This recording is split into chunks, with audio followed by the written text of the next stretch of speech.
continued presentation of Little Big History Projects. We're starting out here with Swords by me and Craig Neefy, and I hope you enjoy.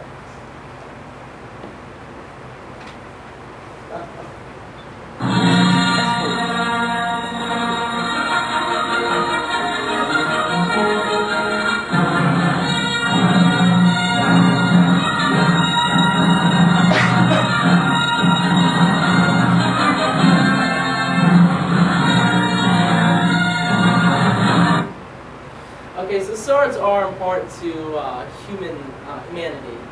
You might not think the first swords were, rocks, but the first swords were really kind of actually rocks. With rocks, we were able to cut things and able to gather from the environment, and this means that we were able to start agriculture. And now with agriculture, we're able to start civilizations and societies. And with civilizations and societies, we have artisans who are able to start up new arts like pottery, and in one in particular is metallurgy. And some of the first swords as we know them today came as bronze swords, which were basically made by zinc and copper, putting them together and making a stronger metal. And the bronze sword really helped make better sickles and scythes for more agriculture and faster, more efficient agriculture. So we had an even bigger rise in just everything, population, intelligence. The reason for bronze is because bronze is a relatively low melting point compared to steel. You also don't have to mess with carbon, which is a very finicky element. And because we're able to mass produce bronze tools and bronze weapons, people are able to make big civilizations that are able to encompass a large amount of people, and creative thinkers. One of those early civilizations is the Assyrians. They made many inventions and were able to revolutionize modern life for their age. With that, eventually we would add on to our collective learning and what our thought processes of what we're merely meant to be living. Eventually, as time would go on, though, we would get more than just bronze to work with. We'd be able to advance into the medieval ages and use steel. Steel is an alloy or a compound made of iron and carbon. Carbon reinforces the iron because the iron is a relatively soft metal and very easily dented and bent. So the steel is much harder and much more resilient and just made a better sword and basically better everything. But to get the carbon into the steel, what they had to do is they had to take a sand mold, which was really finicky to work with because sand moves easily. And the carbon could easily be unevenly distributed throughout the sword. And if it's unevenly distributed, some parts of the sword will be brittle.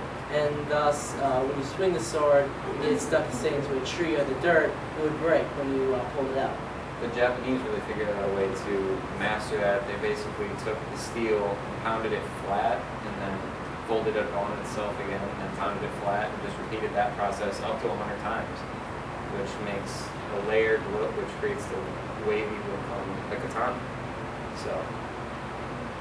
But with new steel, we're able to make stronger weapons.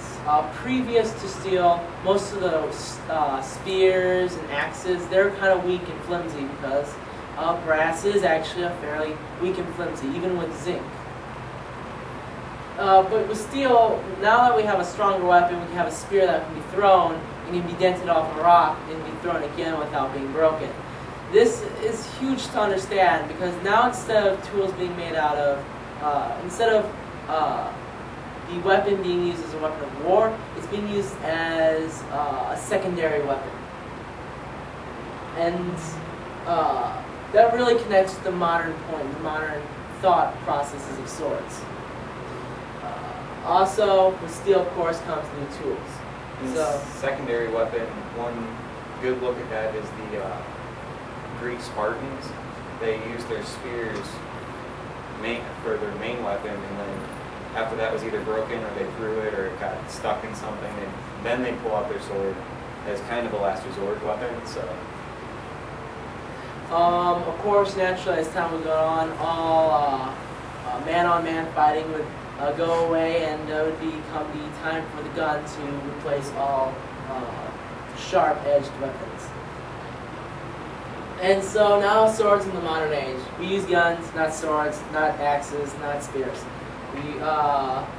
So they're not weapons, but swords still mean something to us in the modern age. They still hold a symbolic weight. This is important to see because whenever we think of swords, we think of justice or honor or war or death and Courage, bravery, leadership, and so forth.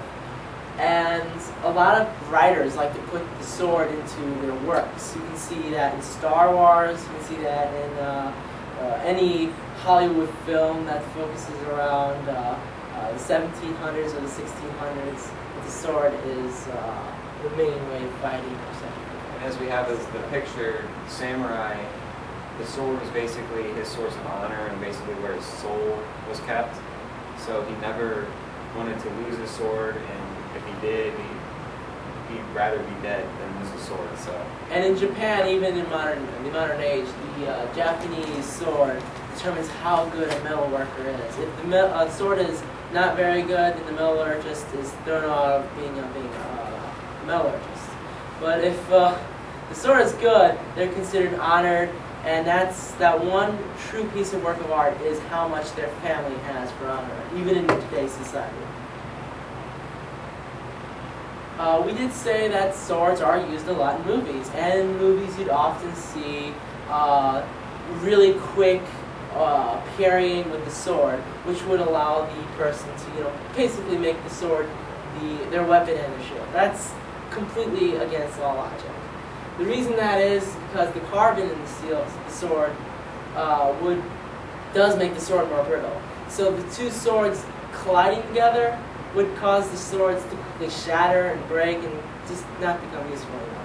You just don't want to catch another sword on the edge of yours because it could dent it and make it and dull it and possibly shatter the whole blade. So.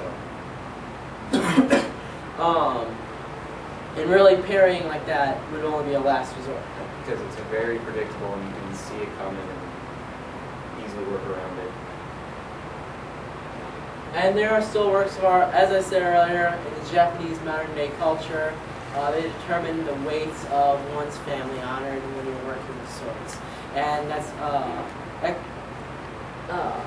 can be seen also today with Freemasons. The Freemasons hold swords highly because of their work of honor and brothership and so forth. The Navy also has swords as part of their uniform, and you can't be caught dead without that sword if you're in proper uniform walking around the base. There also are, just because of how long it takes to make them, it's 90 plus man hours of working on the sword just to make one. So, and you have to be a real artist to make one. So. And the fact that their works of art and symbols really go hand in hand to each other because they do stand for courage for our men and our neighbor. Do we have any questions? This letter?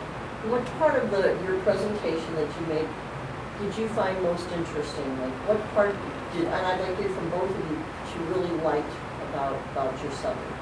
My personal favorite part of the entire swords project was definitely learning about how the sword was being made. It definitely did help me with chemistry, that's for sure. And it definitely did connect to something I was learning in school, which I thought was just really cool. Mine was the same, just how swords were made. Learning that is just a completely new topic for me, and how much time and effort and skill goes into making just even one. It's just amazing. Other questions? I remember you came here, and you make the assertion, early on that we are where we are today, at least in part because of our invention of the swords, including the earliest kind of sword. And I remember reading that the first time and thinking you were wrong. I mean, like, how can that be? And then by the time I got to the end of your paper, I completely agreed with you. As I showed in the presentation, the sword was a catalyst of invention. It was one of the first weapons we started using copper with. And that learning how to properly use copper allowed us to more properly make tools such as hammers, sickles, to mass produce how fast we can get food out, which means more population, and more population means more collective learning. And that's a big thing with big history is collective learning, because as we add on to our last generation's ideas and thoughts, we add on to our own, and sorry, I have a cold. And we are able to advance ourselves and become a lot stronger as humanity and as people ourselves. Yeah, I mean, I learned so much from both of you guys, and how I understood the concept of big history. But you guys illustrated it perfectly with the fact that you took something that is really artistic, symbolic today, and showed how it actually was a catalyst, as you said, to move us to the right. So I just wanted to make sure we touched on that, because I really think that was fascinating. And more on the collective learning, swordsmiths actually used collective learning over the generations to perfect their sword, to find out which materials and how much of each material worked the best and what worked, and made the best possible sword. So, because they really had no way of telling how much carbon they put in the iron to see if it made the perfect steel. They just kind of guessed, and as generations went on, it got better. Yeah, it's still a mystery today to see how They did it, how they did it. It was a mystery. We do require modern tools to make good steel, like the one sword that we have as a presentation. It is an actual sword, but it is completely dull, so that's the only reason I was able to bring it. If you would like to touch it, it is touchable. As a matter of fact, we have a video on how katanas are made. Which is this type of sword. If you would like to read it.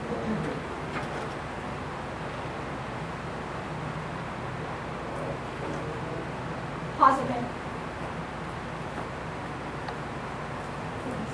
Did you listen earlier? Yeah. We were Fine. fine earlier.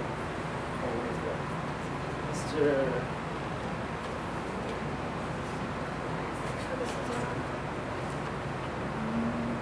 Sorry for the short complication. That's okay. That's okay. But stuff happens, and Yes, it does. We understand. it was just a flash animation, so I like this song. And the folding technique that the Japanese swordsmiths used actually created like a wave-like design in the blade. Like as you went to sharpen it, it creates like a wave design that you can see. All right, I'm going to try again. I'm going to see us to make sure the sound is okay. Oh, here's the video. The katana, an icon recognized the world over, found everywhere from museums to your local county fair. Setting more recent techniques aside, let's